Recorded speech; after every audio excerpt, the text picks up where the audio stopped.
Mark, you've written in the past about markets and actually investors in general jumping at shadows. What are the likelihood of a Le Pen victory and a Wilders victory? Well, there is a problem here. We got blindsided by Trump, we got blindsided by Brexit, so you can't really blame investors for wanting at least some insurance against the prospect that Marine Le Pen.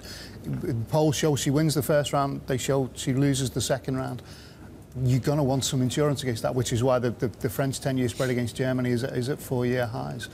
The talk of Marine Le Pen redenominating French debt into French francs and taking over the Bank of France as a way of funding an expansion of social programmes, that's kind of scary for investors. The idea of you going to be redenominated back into French francs. Again, you want some insurance. You want a comfort buffer against the likelihood that the polls are wrong and that she does win that second round of the election. Paul, given what we're seeing in the European landscape and given what Mark was just saying, so Japonica focus on underperforming assets, equities and fixed income as well. Where are you going long and where are you going short? Where do you see the best value? You know, we probably will be opening an office in Lisbon quite quickly, quite in the near weeks actually. And I think our focus is probably going to be, you know, Italy and France and probably Portugal and maybe Spain. But buying what?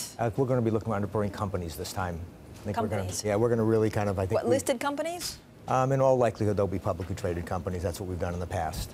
And that's going to be our focus. In what kind of sector? That's, you know, we're hoping to hoping the prices don't inflate. What do you mean? Give it exclusively to Bloomberg. Okay. No, I think that's what's overbought at the moment in Europe? The asset that's most overbought? You know, I think for us, the ones, you know, depending on where you look at them, like the financial industry tends to be the one that swings between value and not. I mean, if you go look back to 2008, Morgan Stanley was on the verge of like bankruptcy, and their bonds were trading, you know, maybe in the 20s at the time. And now they have a 75 billion market cap. You know, that's a big swing for a couple of years from being worth nothing.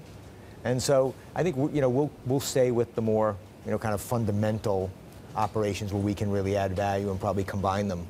And that's where we're going to look. But we, you know, much like you see the turmoil in France, our view is let it create turmoil. Yes, investors will get worried. The comments that are getting made by Le Pen are scary. And you know, whether they're intentionally scary, whether they're Trump-esque to try to create, you know, that drama in the market, you know, let it push down prices. You know, that's fine from us.